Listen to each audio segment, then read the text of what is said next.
Goeienaand, good evening, fellow South Africans and citizens of the world. Now, take a moment to think of the poor residents of Springs in South Africa. They had nearly a week without power. And I'm going to attach a few images, which is of a major Eskom station that basically just blew up. And let's start off by having a look at that, because nothing has been done about that that station at this stage.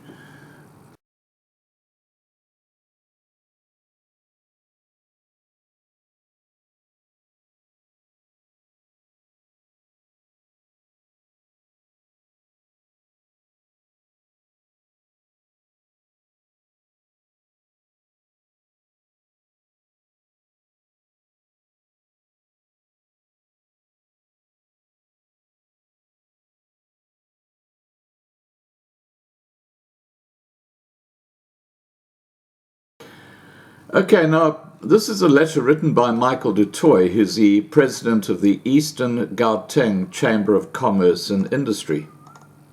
And he writes to the Premier, Makura, and he says, "As you should be aware, the disaster that we feared in our last correspondence with you, dated the 17th of February 2020, has in fact occurred.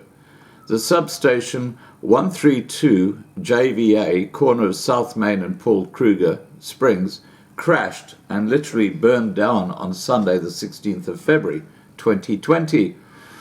This event resulted in the whole industrial area of New Era and surrounding residential areas that include the Far East Rand Hospital losing both power supply and water supply. The damage caused by this event has not been counted, but it will be considerable." At a meeting held in our offices last year with the MMC, City Planning, Councillor Masele Madilaba, responsible for Springs, and our local councillors present, we expressed our concern about general service delivery in the town, but that we were especially concerned with the lack of responsiveness from the electricity department. At that meeting, a decision was taken that one ANC councillor and one DA councillor would be allowed to attend our monthly executive committee meeting in order to improve communication between the Chamber and the city of eKalini. In the what have become somewhat irregular meetings with the Springs Customer Relations Manager and Head of Departments, we were used to the cause of electricity problems being blamed on uncontrollable cable theft and Eskom. However, the information that we have gathered over the past few months indicate that poor management and general inefficiency have played a major role in leading up to this crisis. Through the good offices of our two member councillors, we arranged a meeting between municipal engineers and representatives of the major industries affected by the breakdown in supply. I attach a list of attendees at this meeting. There were also a few representatives of medium and small businesses present. The attendees represented the management of billions of rands worth of industrial assets, with a number of them being operations that have to run 24/7, as stopping the plant could be so costly as to be an existential threat to the firm.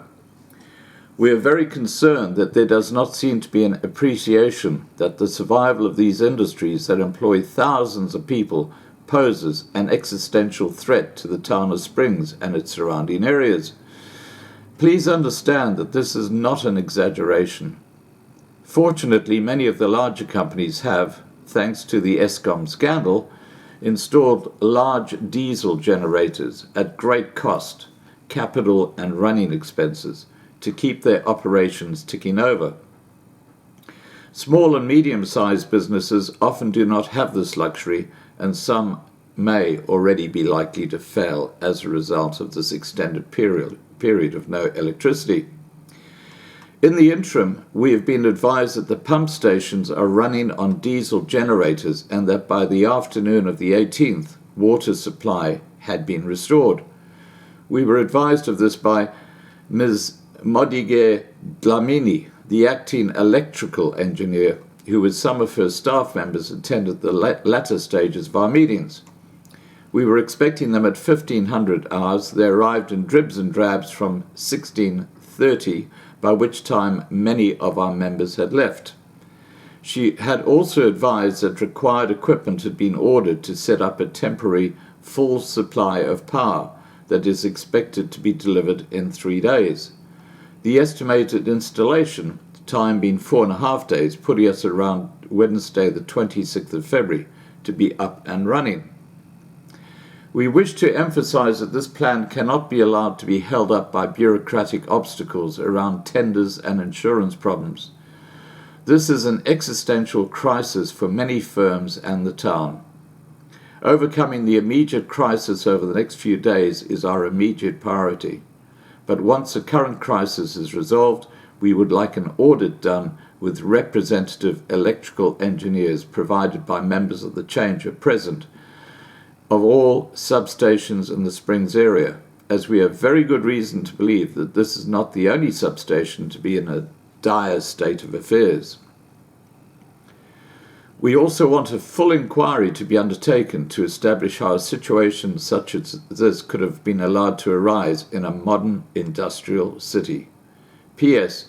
I have enclosed photographs of the substation concerned and new equipment to the value of 15 million rand that was lying around outside the station. These photos were taken before the fire. Now, the photos that I've shown you were obviously after the fire. All right, guys, you can just see the inefficiency that just reeks with this ANC corrupt government. Please remember to subscribe to be kept informed. Ring the bell for the updates. Please like this video. Please share this video. And above all, please stay safe. Bye for now.